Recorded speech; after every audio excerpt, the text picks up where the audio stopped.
வாழ்க வளமுடன். Decay health tips நேயர்களே, இன்றைக்கு உலகத்தினுடைய டயபெட்டிக் ஹெட் குவார்ட்டர்ஸ் எதுன்னா இந்தியா அப்படிங்கிற சொல்கிற அளவுக்கு இந்தியர்கள் நம்ம உலகத்திலே பெரிய பேர் வாங்கி கொடுத்துருக்கோம் நம்ம இந்திய நாட்டுக்கு. என்ன காரணம் அப்படின்னா நம்முடைய ஆசை.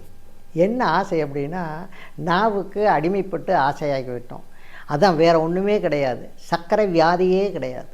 சர்க்கரை இருந்தால் தான் நம்ம உயிர் வாழ முடியும். நான் கையை இப்படி அசைக்க முடியும். அதுதான் குளுக்கோஸ்ன்னு சொல்கிறோம், அதை சத்துன்னு சொல்கிறோம். இந்த சத்து சர்க்கரையிலே அதிகரிக்கக்கூடாது, அதிகமாகும். இப்போ நான் நல்லா இருக்கேன், ஒரு ஜிலேபி சாப்பிட்றேன்னு வச்சுக்கோங்க, என்னுடைய சர்க்கரை அளவு 250க்கு போகும். உடனே பார்க்காதீங்க, அது ஒரு அரை மணி நேரத்தில் 1 மணி நேரத்தில் நார்மலுக்கு வந்துடும். இதெல்லாம் சர்க்கரையே கிடையாது.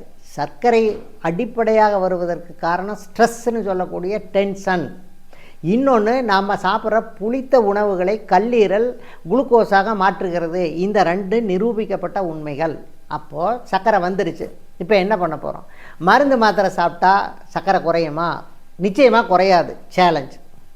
ஆனால் இயற்கை வழியில் இந்த பஞ்சபூதங்களின் அடிப்படையில் சர்க்கரையை நார்மலுக்கு கொண்டு வரலாம். ஒரே மாதம் ஒரு டெஸ்ட்டு சொல்கிறேன், நீங்கள் அதை மட்டும் செஞ்சு பாருங்கள். வழக்கமாக சாப்பிட்ற இட்லி தோசை தினசரி காலையில் சாப்பிட்றோம் இல்லையா, ஒரு நாள் அதை சாப்பிடுங்க.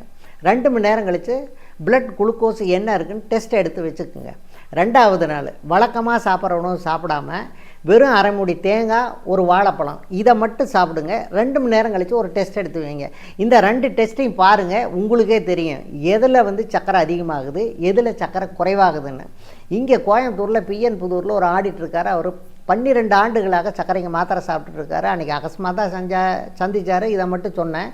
3 இட்லி சாப்பிட்டாரு. இட்லி சாப்பிட்டு எடுத்தால் 350. அரை மூடி தேங்காய் மட்டும் சாப்பிட்டாரு, எடுத்தால் 106. 350 எங்கேங்க, 106 எங்கேங்க? இப்போ இதிலிருந்து நமக்கு நல்லா தெரியுது, இட்லி தான் சர்க்கரையை அதிகப்படுத்துது அப்படின்னு. அப்போது தெரிஞ்ச பிற்பாடு நாம் ஏன் அதை சாப்பிட்ணும்?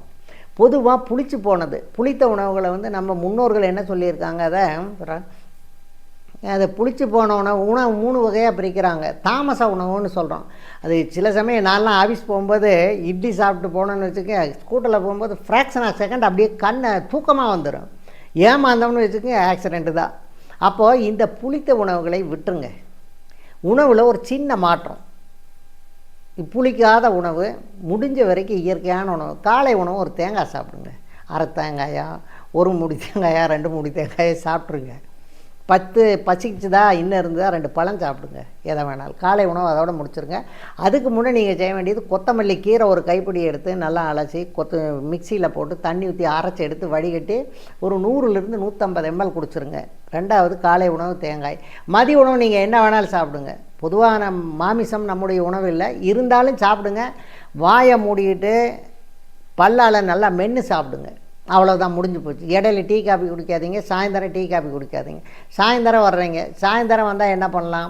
இப்போ கொட்டைகள் இருக்குது இல்லையா, இந்த வேர்க்கடலை கொட்டை இருக்குது. நம்ம விலை அதிகத்துக்கே போக வேண்டாம். சின்ன சின்ன பயிறு வகைகள் இருக்குது இல்லையா, பாசிப்பயிறு, கொள்ளு, அது மாதிரி இதெல்லாம் ஊற வச்சு முளை கட்டி வச்சுக்கோங்க. இதெல்லாம் போட்டு ஒரு கைப்பிடி நல்லா சாப்பிடுங்க. தேங்காய் துருவல் போட்டுக்குங்க. அப்போ கேரட் துருவல் போட்டுக்குங்க. சாப்பிட்டா போதும், இது ரொம்ப அருமையாக இருக்கும். வயிறே பசிக்காது. அதுக்கு மேலே தேவைன்னா லெமன் ஜூஸ் 1 டம்ளர் குடிங்க. பசி இருக்காது, உடம்புல இருக்கிற கெட்ட கொழுப்பெல்லாம் வெளியில் போயிடும். உணவை பொறுத்த வரைக்கும் இவ்வளவு தான். நீங்கள் இதுக்கு மேலே என்ன சிகிச்சை பண்ணலாம் அப்படின்னா, மெல்லும்போது இந்த சாப்பிடும்போது நல்லா மென்று சாப்பிட்ணும். இது ஒரு சிகிச்சை. நீங்கள் உடம்பு எவ்வளோ வெயிட் இருந்தாலும் சரி, இதை செஞ்சீங்கன்னா 15 நாளில் குறைஞ்சது 3 கிலோ குறையலாம். இது என்னுடைய நண்பர் ஒருத்தர் 15 நாள் சாப்பிட்டு 7 கிலோ குறைஞ்சினார் வெயிட்டு. அப்போது உங்களுக்கு உணவு சொல்லியாச்சு. இதுக்கு செய்ய வேண்டிய முத்திரை பார்த்தீங்கன்னா, இந்த மாதங்கி முத்திரைன்னு சொல்கிறோம். மாதங்கி முத்திரைங்கிறது இப்படி கையை வச்சுக்கிட்டு கோத்துக்கணும். இப்படி கையை இப்படி கொண்டு வந்து இப்படி வைக்கிறோம், கோத்துக்கிட்டு நடுவிரல் மட்டும் இப்படி தூக்கிக்கணும். இதுக்கு பேர் மாதங்கி முத்திரைன்னு பேர், டயபெட்டிக் முத்ரா. காலையில் ஒரு 5 நிமிஷம், மாலையில் ஒரு 5 நிமிஷம் அமைதியான மனநிலையில் உட்காந்துக்கிட்டு நீங்கள் கணையத்தையே நினச்சிக்குங்க.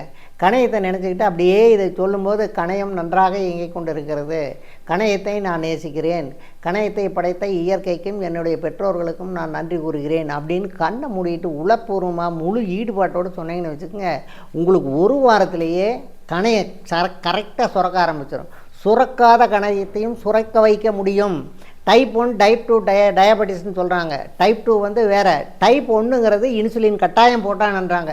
டைப் 1க்கு நான் மலேசியாவில் ஒரு சேலஞ்சு கொடுத்துட்டு வந்திருக்கேன். அந்த கணையத்தை சுரக்க வைக்க முடியும் அப்படின்னு சொல்லிட்டு சிலதெல்லாம் சொல்லியிருக்கேன். கணையத்தை சுரக்க வைப்பதற்கு காந்த சக்தி தேவை. நம்முடைய உடலில் இருக்கிற காந்தம் பத்தில் கூடுதலாக செயற்கை முறையில் காந்த ஆற்றல் கொடுக்கும்போது அது கட்டாயமாக சுரக்குது. இப்போ அது ரிசர்ச்சில் இருக்குது. ரிசர்ச் முடிஞ்சோடனே சொல்கிறேன். இப்போ இது போக முத்திரை போக அக்கு ப்ரெஷர்னு எடுத்துக்கிட்டோம்னா நம்முடைய உடலினுடைய இடது பாகத்தில் கணையம் இருக்குது, தொப்புள் பக்கத்தில். அப்போ இடது கையில் இந்த சுண்டு விரலை மோதிர விரல் சேர்கிற இடத்துலேருந்து ஒரு 1/2 இன்ச்சு கீழே இருக்கிறது தான் கணையத்தினுடைய சக்தி மையம், பேங்க்ரியாஸ் எனர்ஜி சென்டர். இந்த எனர்ஜி சென்டரை வச்சு இப்படி பம்ப் பண்ணணும். பாருங்கள், நான் பம்ப் பண்ணிகிட்ருக்கேன் பாருங்கள். அழுத்தணும் விடணும், அழுத்தணும் விடணும், அழுத்தணும் விடணும். இதை செஞ்சுக்கிட்டு இருந்தோம்னா காலையில் 2 நிமிஷம், மாலையில் 2 நிமிஷம் இந்த கை மட்டும் போதும். இந்த அடிஷன் டு தட் இந்த இடத்துல இருக்கிறது லிம்பு கிளாண்ட், நிணநீர் சுரப்பின்னு சொல்கிறோம். இந்த இடத்துல வச்சுட்டு இதோ 2 நிமிஷம் இந்த நிணநீர் சுரப்பி இதையும் அழுத்துனீங்கன்னா ஒவ்வொரு கையை அழுத்து பார்த்துட்டு நான் சக்கரை அளவு உங்களுக்கு எவ்வளவு இருக்குன்னு சொல்ல நீங்கள் டெஸ்ட் பண்ணி பாருங்கள். ஒரு 10 முன்ன பின்னா சேரும். சென்னிமலை 25ஆம் தேதி கூட்டத்துக்கு போயிருந்தப்போ அவங்க ஒரு அம்மா பார்த்து 180 இருக்குதுன்னு சொன்னால் அந்த அம்மா இன்றைக்கி போட்டிருக்குது ஐயா 177 இருக்குதுங்க அப்படின்ச்சு.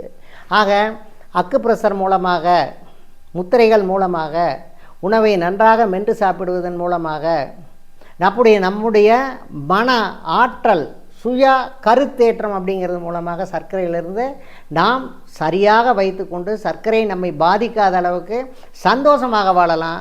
இதை கடைப்பிடிங்க. தேவையில்லாத மாத்திரை போட்டீங்க அப்படின்னா நோய் குணமாகாது. மாத்திரைகள் உடல் உள்ளுறுப்புகளை பல வகையில் சேதப்படுத்தும். எனவே மக்களே, உங்களுக்கு தேவையானது நீங்கள் தான் செஞ்சுக்கணும். சொல்கிறது தான் எங்கள் வேலை, செய்கிறது உங்கள் வேலை. நல்லா வாழுங்க. வாழ்க வளமுடன்.